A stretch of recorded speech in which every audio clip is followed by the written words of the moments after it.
Haleluya.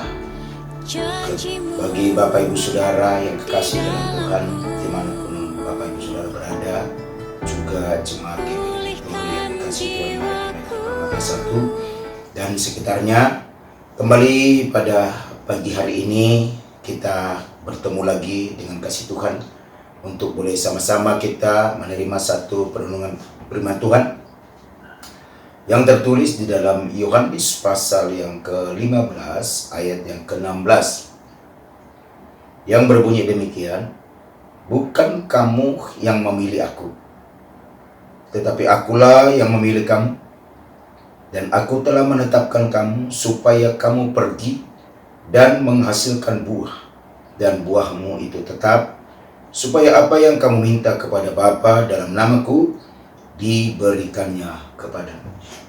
Ayat ini mengingatkan kita sebagaimana dengan Rasul Yohanes boleh menyampaikan dengan ilhaman Roh Kudus bahwa dikatakan di sana Allah yang memilih kita. Allah juga menetapkan kita, dan Allah mau supaya ada tindakan mengeluarkan buah. Sehingga dikatakan pada ayat 16 bagaimana, "Bukan kamu yang memilih aku." Jadi Allah di dalam Yesus Kristuslah yang memilih kita. Dia pilih kita, Dia tetapkan kita menjadi umat-umatnya, dan Dia mau sebagai kita yang dipilih ditetapkan ada tindakan, ada hasil yang mengeluarkan buah. Karena itulah Paulus berkata dalam Filipi pasal 1:22 bahwa dikatakan saat aku hidup di dunia ini, itu berarti bagiku bekerja dan memberi buah. Jadi ada buah. Sebab kalau dikatakan dalam Matius pasal 12 ayat 33, dari buahnya lah pohon itu dikenal. Jadi kita dilihat dari buahnya, dari sikap kita, perilaku kita. Maka dikatakan kamu adalah suratan yang terbuka yang bisa dibaca orang. Apanya yang dibaca? Hidupnya, perilaku kita, karakter sifat kita dilihat orang. Apakah kita ada buahnya? Maka dikatakan di sana supaya kita memperoleh, mendapat dan memiliki karakter sifat yang menghasilkan buah. Nah, tujuan Allah diberikan kita kesempatan hidup ini adalah 4 hal tujuannya agar kita bisa melakukan apa yang diperintahkan Tuhan. Pertama adalah bagaimana kita hidup ini supaya hidup ini dapat memuliakan Tuhan. Ada 4 hal dalam kehidupan dapat memuliakan Tuhan hidup yang ada ini. Itu dalam 1 Korintus pasal 6 ayat 19-20. Yaitu yang pertama. Yang kedua, kesempatan Tuhan beri kita masih hidup di hari-hari ini adalah supaya kita hari demi hari bisa memperbaiki diri. Memperbaiki diri akan lebih baik, semakin lebih baik. Itu ada di dalam Roma pasal 12. Roma pasal 12 dikatakan di sana pada ayat yang kedua, firman Allah berkata, "Janganlah kamu menjadi serupa dengan dunia ini, tetapi berubahlah oleh pembaruan budimu sehingga kamu dapat membedakan mana kehendak Allah, apa yang baik dan yang berkenan kepada Allah dan yang sempurna." Memperbaiki diri artinya ada satu perubahan, disebut itu metanoia, perubahan langkah jalan hidup ini. Ya, jadi kita tidak sama seperti dunia ini. Ya, itu yang kedua dikatakan. Lalu yang ketiga, dalam kehidupan ini tujuan Allah memberikan kehidupan bagi kita, yaitu pertama untuk memuliakan Allah, kedua supaya kita hari demi hari memperbaiki diri hidup ini supaya lebih baik berkenan di hadapan Allah. Yang ketiga, memanfaatkan waktu kita ini untuk melakukan kehendak Allah. Itu dalam 1 Petrus pasal 4 ayat 2. Dikatakan sana bukan berapa lama kamu di dunia ini, tapi bagaimana hidupmu selama di dunia ini. Nah, itu dikatakan, jadi manfaatkan waktu ini. Kalau kita masih bisa melewati badai ini, melewati masalah, apalagi hari ini dalam menghadapi COVID-19 ini, kita lewati, tapi manfaatkan waktu itu. Ya, yang dimana kita rata-rata semua hari-hari ini tidak bisa kita berkumpul di rumah Tuhan, tapi kita beribadah di rumah masing-masing, berdoa di rumah masing-masing. Mari manfaatkan itu, kesempatan itu. Diberikan hak kebebasan. Ya, diberikan hak kebebasan sebagaimana kita gunakan waktu kita berdoa, beribadah di rumah. Nah, kita mungkin hanya bisa melihat dengan live streaming atau lewat YouTube atau lewat mungkin online, tapi mari manfaatkan waktu itu. Seberapa lama waktu kita? Tidak seperti waktu lalu mungkin bebas leluasa, tapi sekarang karena ada PSBB, ada peraturan pemerintah, ada hal-hal karena COVID-19 ini, tapi di rumah pun kita bukan berleha-leha, bersantai-santai, tapi manfaatkan waktu itu untuk kita boleh berdoa menyembah Tuhan, supaya kita luput tertolong di masa COVID-19 ini. Nah, manfaatkan waktu itu. Nah, kenapa? Karena hidup ini pendek. Kata pengkhotbah pasal 5 ayat 7, hidup itu pendek. Jangan sampai apa dikatakan oleh pengkhotbah pasal 5 ayat 18-19, jangan lupa akan umurmu, ya. Jangan sampai Tuhan membiarkan kita sibuk dengan kesenangan-kesenangan hidup.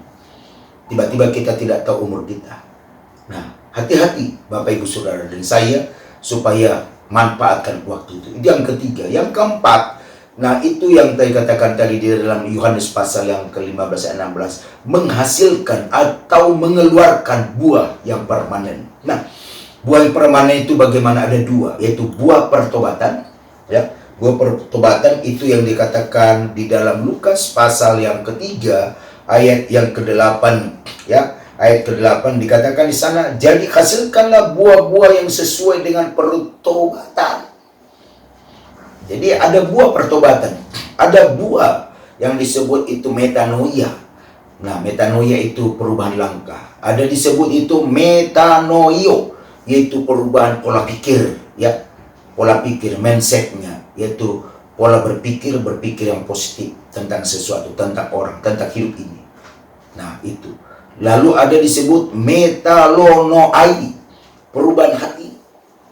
Nah, tadi hati yang keras dirubahkan, ya, supaya menjadi hati yang lembut, hati yang tadinya acuh tak acuh, hati yang peka kepada kebenaran firman Allah. Nah, itu yang disebut buah pertobatan. Nah, yang kedua, menghasilkan buah permanen itu buah pertobatan. Kedua, buah roh.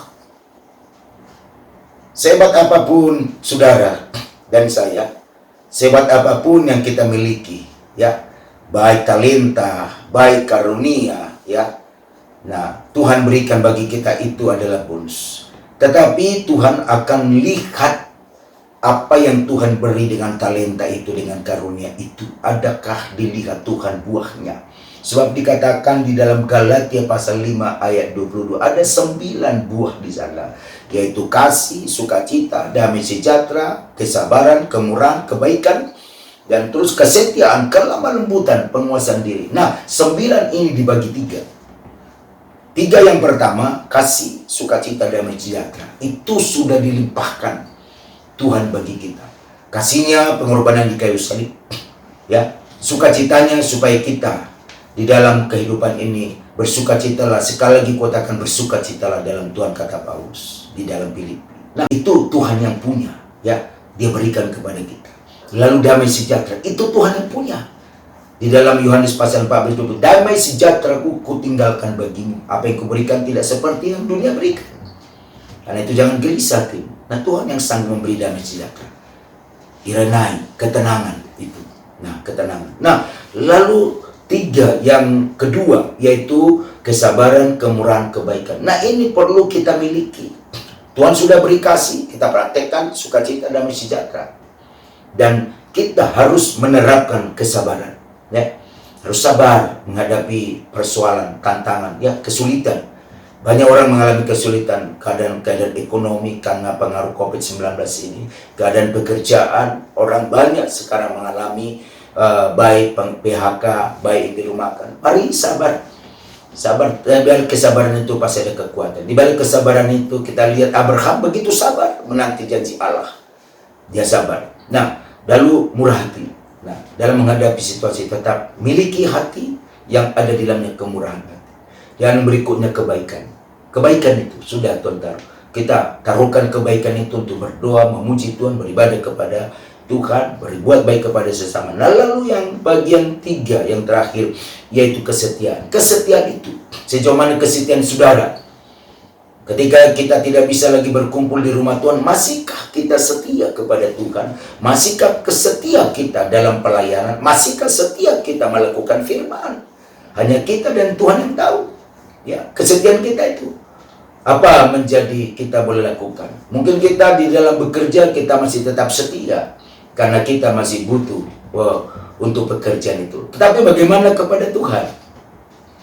Nah, bagaimana kepada Tuhan? Apakah kita masih setia walaupun kita beribadah di rumah, walaupun kita berdoa belum bisa hari-hari ini kita berdoa di gereja? Tapi bagaimana? Masihkah kesetia Bapak Ibu Saudara membangun mezbah keluarga di rumah? Nah, lalu yang berikutnya, mari miliki kelemah lembutan. Kelemah lembutan, ya. Kelemah lembutan kepada sesama sehingga kita memiliki hati yang lembut, ya. Yang berikutnya penguasaan diri. Penguasaan diri dalam pertandingan, ya, kehidupan rohani kita, iman kita. Maka Tuhan ingin supaya ada penguasaan diri.